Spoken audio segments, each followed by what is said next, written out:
Hello et bienvenue à cette 20e heure du thé. Pour cette 20e heure du thé, j'ai souhaité parler d'un thème vraiment de base chez Rodolphe Hennepeau qui reprend vraiment le concept en lui-même. C'est justement cette biodiversité dans les produits que nous utilisons, toutes ces matières nobles qui viennent le plus souvent de la Bretagne, de ma Bretagne que j'aime. Je vais vous parler bien sûr de la bionacre, la fameuse bionacre. Qu'est-ce que la nacre? Qu'est-ce que la bionacre? Qu'est-ce que ça fait dans des produits cosmétiques pour les cheveux? Voilà.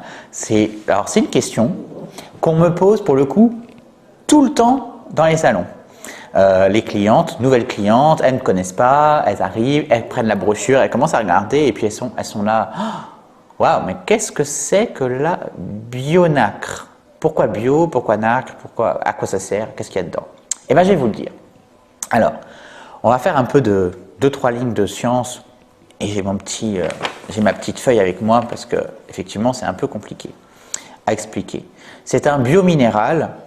C'est un revêtement au reflet généralement irisé, biosynthétisé par certains coquillages tout au long de leur vie. C'est comme une kératine, si vous voulez. C'est quelque chose qui va venir se créer et ça va continuer à pousser jusqu'à la fin de vie du mollusque. Il faut savoir qu'un coquillage, c'est un mollusque qui se crée une barrière de protection successive, jusqu'à se former un coquillage petit, moyen, gros, très gros, jusqu'à la fin de sa vie. Savez-vous comment nous faisons des perles de culture? Eh bien, la perle de culture, si vous avez suivi ce que je vous ai dit juste avant, c'est très simple. Une huître, une grosse généralement, on y intègre un grain de sable, voilà, c'est fait par l'homme, ça a été découvert je pense par accident parce qu'effectivement certains grains de sable peuvent rentrer dans un coquillage, mais en réalité en fonction de la grosseur de la nacre qu'on veut, on met un grain de sable plus ou moins fin et du coup ça travaille et ça crée de la nacre, le mollusque crée de la nacre naturellement, cette kératine d'origine fossile qu'on retrouve donc dans ces coquillages. Donc, ça tapisse l'intérieur de la coquille, constitue donc la doublure lisse d'éclat, donc des coquilles de mollusques comme les huîtres. Voilà, matière qui compose la perle. Voilà. Donc, cette nacre a des propriétés très intéressantes. Donc, alors bien sûr, elle a beaucoup de choses intéressantes d'un point de vue esthétique. Alors, beaucoup dans les bijoux. On l'a utilisé aussi énormément en marqueterie, un peu de mobilier, d'objets de déco.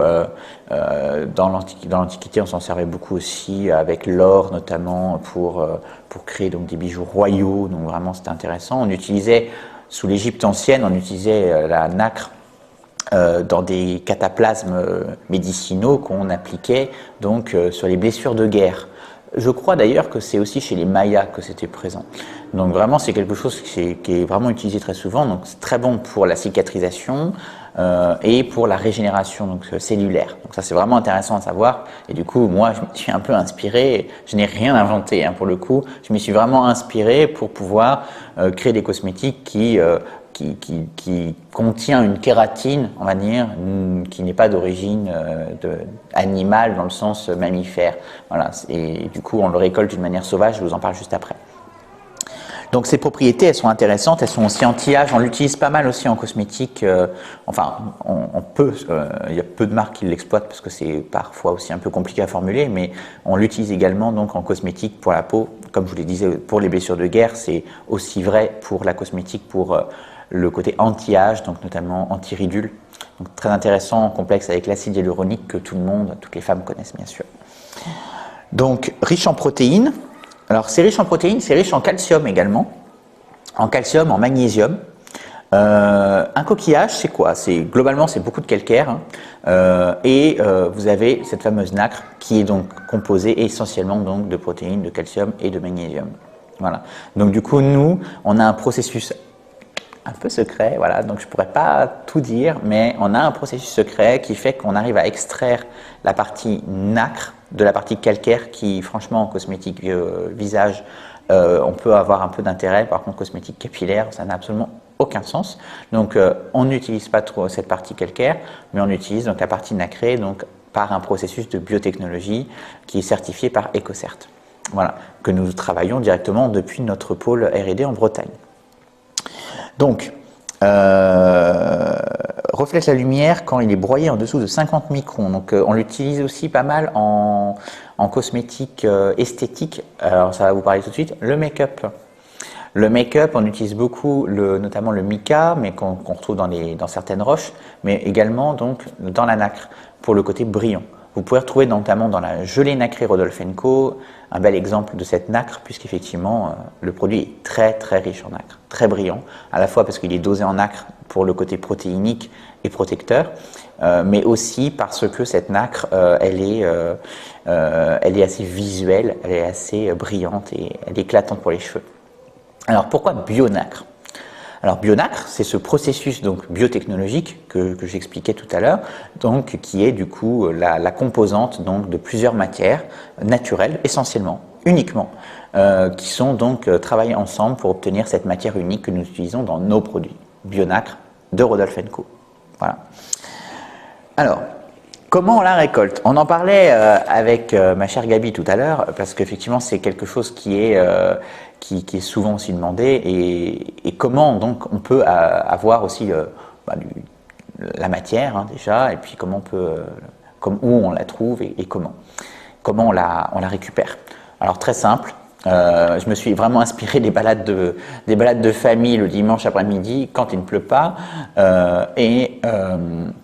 et en fait, j'ai un peu réquisitionné toute la famille. Pourquoi? Parce que déjà, EcoCert exige que ce soit récolté de manière sauvage. Ce n'est pas possible de le mettre en agriculture, sinon ce n'est pas écocertifiable. Nous avons un engagement également par rapport aux animaux, au bien-être animal. Les seuls ingrédients non véganes purs que nous avons, c'est donc bien sûr cette bionacre et le miel. Tous les autres ingrédients, nous nous engageons à ce qu'ils soient 100% d'origine végétaux ou minérale. Donc, la bionacre a une catégorie particulière puisqu'elle est une catégorie fossile, étant donné que nous récupérons donc cette nacre une fois que le coquillage a perdu sa coquille, il est parti, ou en général il est décédé, le pauvre. Donc du coup, comme la vie a fait ses choix, du coup nous, un peu comme l'émission 19 de Tricycle, on revalorise la matière, et nous on le revalorise donc en l'utilisant en cosmétique. Voilà, tout simplement. Alors, la biodisponibilité de cette matière, elle est gigantesque puisque c'est un petit coquillage sphérique qu'on retrouve énormément en abondance extrême sur les côtes de Bretagne. Et nous, on l'exploite, donc on va la chercher sur la presqu'île de Quiberon, ce qui fait que l'hiver, avec ce bras de terre que vous avez jusqu'au bout de la presqu'île de Quiberon, vous avez énormément de coquillages qui viennent s'échouer, donc avec le vent, avec les tempêtes hivernales et automnales de Bretagne. Donc alors là, ça c'est incroyable comme c'est efficace. Puis ça nous évite, à des fins écologiques aussi, d'aller récupérer de la nacre en Chine ou en Nouvelle-Calédonie par exemple, où ils exploitent l'industrie de la perle de culture, qui a exactement les mêmes vertus que cette bionacre que je vous citais juste avant, sauf que là c'est une problème en famille, c'est du bien-être, c'est faire les choses ensemble. Moi ça me convient très bien, donc on exploite ça en famille pour le coup. Et pour vous dire, hier encore, ma mère et mes neveux ont été chercher la bionacre également sur la plage parce que je ne pouvais pas y être étant donné que j'étais un peu coincé à Paris. Mais du coup, voilà, quand moi je ne peux pas le faire aussi, ma famille m'aide et prête main forte, donc c'est vraiment cool. Voilà, donc cette bionacre, on l'a dans tous les produits qui sont ce qu'on appelle aqueux. Donc les produits aqueux, c'est les produits à base d'eau.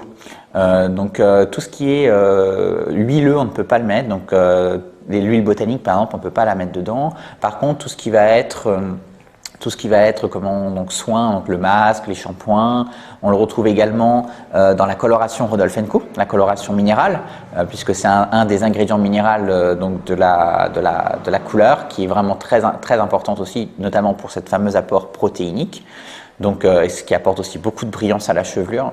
Donc on est vraiment fiers de cette matière, belle rencontre avec le coquillage, au plus proche pour le coup de nos installations. Donc on en est aussi très content puisque on travaille aussi sur le locavore. Donc vraiment très satisfait de cette initiative qu'on a pu porter. Il y a pas mal de choses qu'on va aussi avoir comme initiative, notamment sur les algues. On est en train de travailler sur des projets sur sur les algues locales. Donc on travaille déjà pas mal avec les algues et justement dans l'idée on aimerait faire un peu comme avec la Bionacre, notamment sur la revalorisation, puisque réchauffement climatique oblige, certaines algues pullulent un peu partout entre le printemps et la fin de l'été. Et donc on essaie de voir un peu ce qu'on peut faire pour valoriser aussi le cycle un peu anormal de croissance de ces algues-là. Voilà, on pense notamment à l'algue verte, mais il y en a beaucoup d'autres. Voilà, j'espère que ces petits éclaircissements sur la Bionacre et sur nos matières premières chez Rodolphe & Co vous a plu. Sachez que vous retrouvez également un chapitre un peu plus complet sur la Bionacre sur le site internet, mais également sur un peu tous les produits. Donc n'hésitez pas à aller voir sur notre boutique en ligne. Vous pourrez retrouver un peu les éléments sur les principes actifs de chaque produit. Voilà, n'hésitez pas aussi à nous poser vos questions, commentaires et ou suggestions. On se fera un plaisir de vous répondre comme d'habitude. Et n'hésitez pas à commenter et partager. Voilà, je vous souhaite une excellente journée. À très bientôt pour une nouvelle heure du thé.